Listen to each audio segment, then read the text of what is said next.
Essential commodity act का है, तो इसलिए मैं थोड़ा क्लियर करना चाहता हूँ। पार्लियामेंट से मैं कुछ डॉक्यूमेंट लेके आया।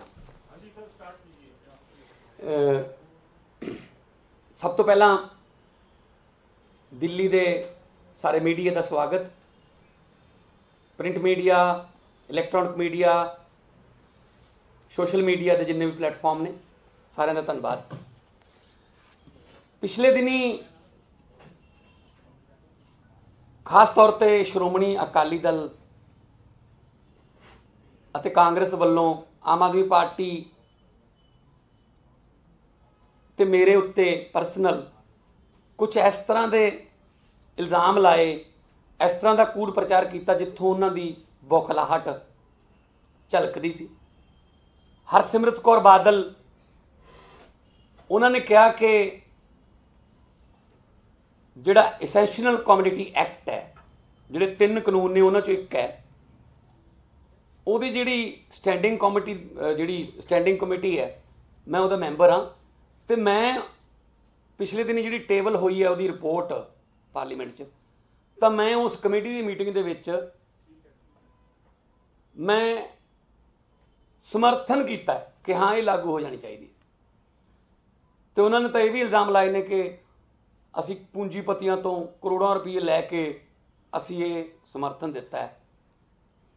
तो हरसिमरत कौर बादल जी ने कहा कि वो मिनट्स जिहड़े ने वो मीटिंग के पेश करन भगवंत मान, और मैनू बड़ी खुशी है कि मैं अज अपनी जिहड़ी कमेटी है, standing committee on food consumer affairs and public distribution, उहदे ऑफिस दे विचों जिहड़ी लास्ट मीटिंग हुई सी प्राइस राइज के उत्ते 16/12/2020 16 दसंबर 2020 नूं ਉਹਦੇ मैं मिनट्स लैके आया, लिखती भी ने, प्रिंटड ऑडियो लिखा होया नाल, मैं तुहानूं देऊँगा, मेरे कोल कापियां ने।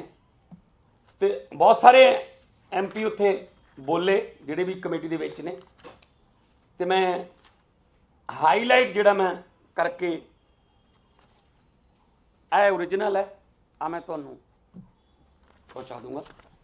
हाईलाइटेड है, हाईलाइटेड।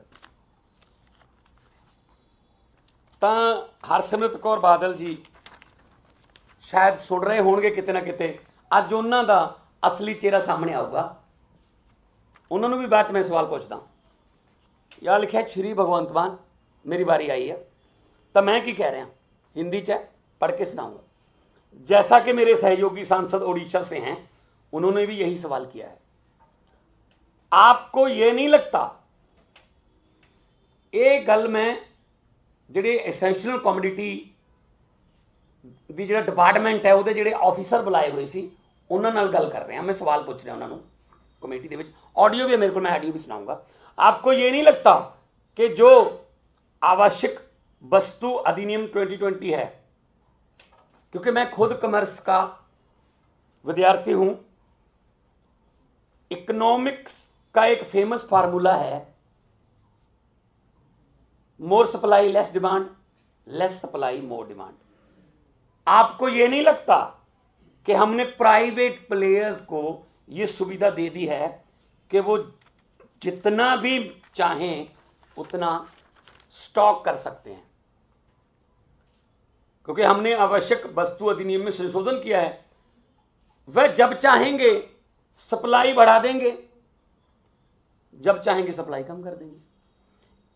इससे उनके हाथों में जरूरी वस्तुओं की कीमतें आ जाएंगी, उनकी मनमर्जी चलेगी। ये मेरे मिनट्स हैं बोले हुए, रिकॉर्डेड पार्लियामेंट से। जब उनको फार्मिंग एक्ट के अधीन चावल खरीदना होगा तब वह 1 महीने पहले ही खरीद लेंगे, जैसा कि नॉर्थ अमेरिका और यूरोप में ऐसा होता है, वहां सौगी और बादाम वगैरह होते हैं, 1 महीने पहले मार्केट में आ जाते हैं, तो प्राइस डाउन हो जाते हैं, तभी वो किसानों से खरीद कर उन्हें स्टॉक कर लेते हैं और उसके बाद अपनी मनमर्जी चलाते हैं। सभापति महोदय जी, जो चेयरमैन है संदीप भट्टाचार्य, जो TMC के हैं, वो चेयरमैन है इस कमेटी के। लोगों के मन में एक भ्रम है कि आप उसको भी क्लियर कीजिए कि कुछ जरूरी वस्तुओं की लिस्ट से हटा दिया गया है। अब ये जरूरी वस्तुएं नहीं रही, जैसे प्याज जरूरी वस्तुओं में नहीं है, टमाटर भी जरूरी वस्तुओं में नहीं रहा। अगर गरीब लोगों के घर में चटनी भी बननी होगी तो सिर्फ प्याज की बनेगी, और टमाटर और प्याज तो चाहिए। आप दाल की तरफ ना भी जाएं तो गरीब से गरीब परिवार को कम से कम प्याज तो चाहिए होता है। सर, प्याज की वजह से 2-3 सरकारें बदल चुकी हैं, ये मैंने बोला हुआ है। यहां तक कि दिल्ली की एक सरकार प्याज की वजह से बदल गई थी। आपको नहीं लगता कि सरकार को इसको अपने हाथों में रखना चाहिए, जरूरी वस्तुओं की कीमतों को, इसेंशियल कमोडिटी, बजाय इसके कि हम किसी का वेट करें?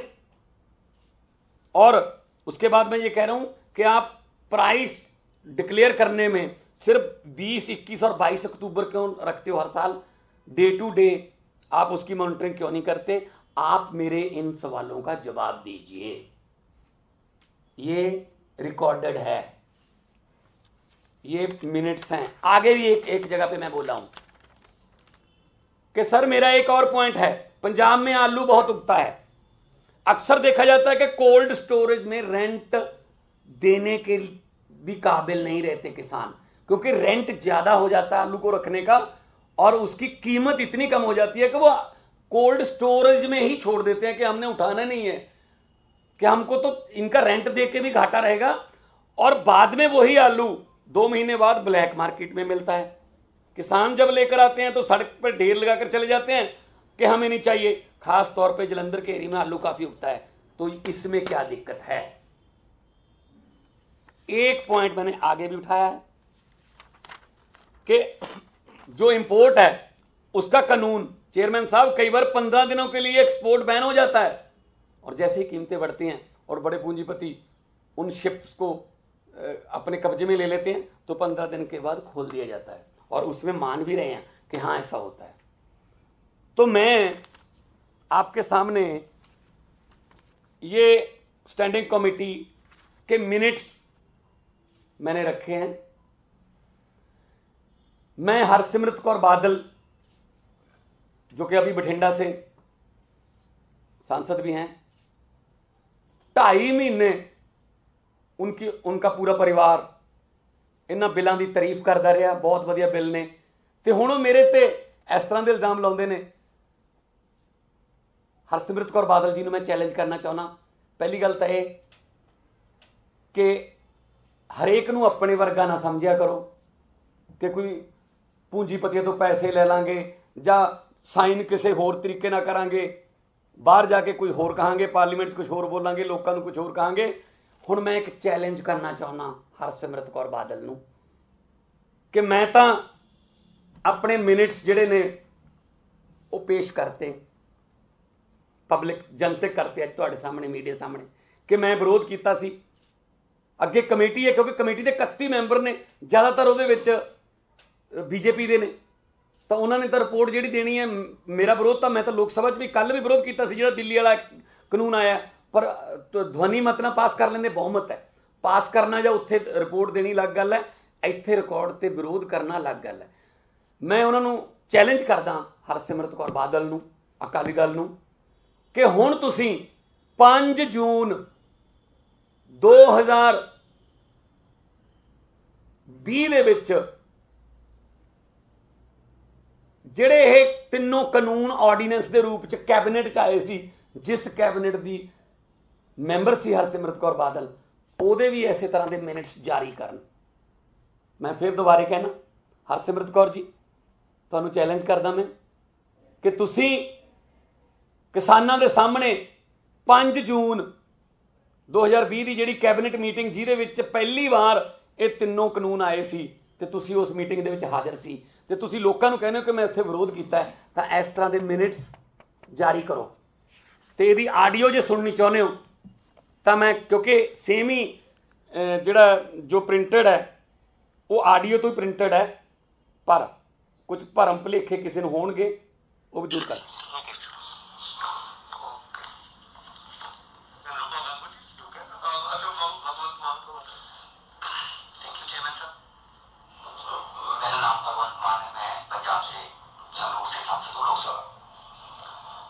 जैसा कि मेरे सहयोगी उड़ीसा से उन्होंने भी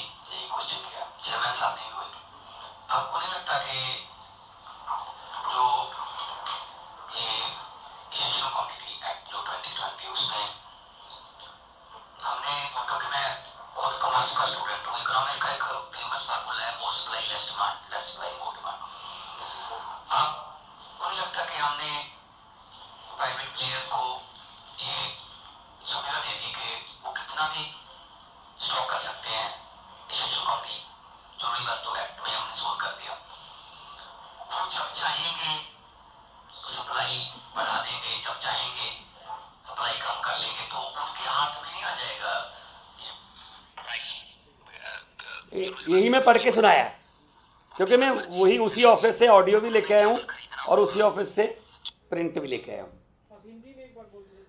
जो पिछले दिनों रिपोर्ट जो सबमिट हुई पार्लियामेंट में, टेबल हुई इसेंशियल कमोडिटी एक्ट के बारे में, standing committee on food consumer affairs and public distribution की,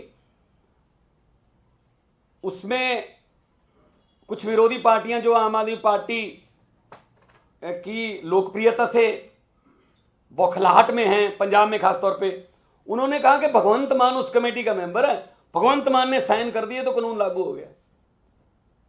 31 मेंबर हैं इस कमेटी के, और जिस दिन उस कमेटी में एसेंशियल कमोडिटी के हमने ऑफिसर्स बुलाए थे, उस दिन जो हुआ उसका ये पूरा खुलासा है। उसमें जो मैंने बोला मेरे नाम पे है, मैं आपको ये दे दूंगा, मैंने ऑलरेडी हिंदी में ये बोल चुका हूं, मैं दोबारा मेरे ख्याल में बोलने की जरूरत नहीं है, मेरे पास ऑडियो भी है, मैंने पेन ड्राइव पे ऑडियो भी ली है।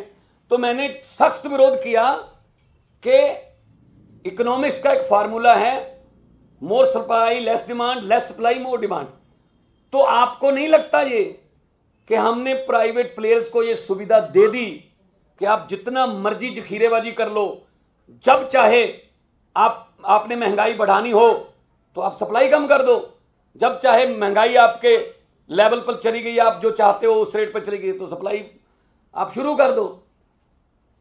तो इसेंशियल कमोडिटी जरूरी वस्तुओं में से प्याज और टमाटर को क्यों निकाल दिया गया, जबकि गरीब से गरीब घर में भी चटनी भी बनानी हो तो प्याज और टमाटर तो यूज होते हैं ना, इस्तेमाल होते हैं। तो क्या अब प्याज और टमाटर जरूरी वस्तु नहीं है? तो आप निवाले छीन रहे हो गरीबों से। इस बात पे मैंने आपत्ति उठाई कि गवर्नमेंट को अपने हाथ में रखना चाहिए था ये जो कीमतों का, जो कि कब किसने जखीरेबाजी कितना स्टोरेज करना है, कितना। और पार्लियामेंट में भी जब ये कानून आया था 15 सितंबर को, मैंने तब भी कहा था कि असल में ये एक्ट नहीं है, ये लाइसेंस है जखीरेबाजों के लिए कि आप जितना मर्जी आप स्टोरेज कर सकते हो।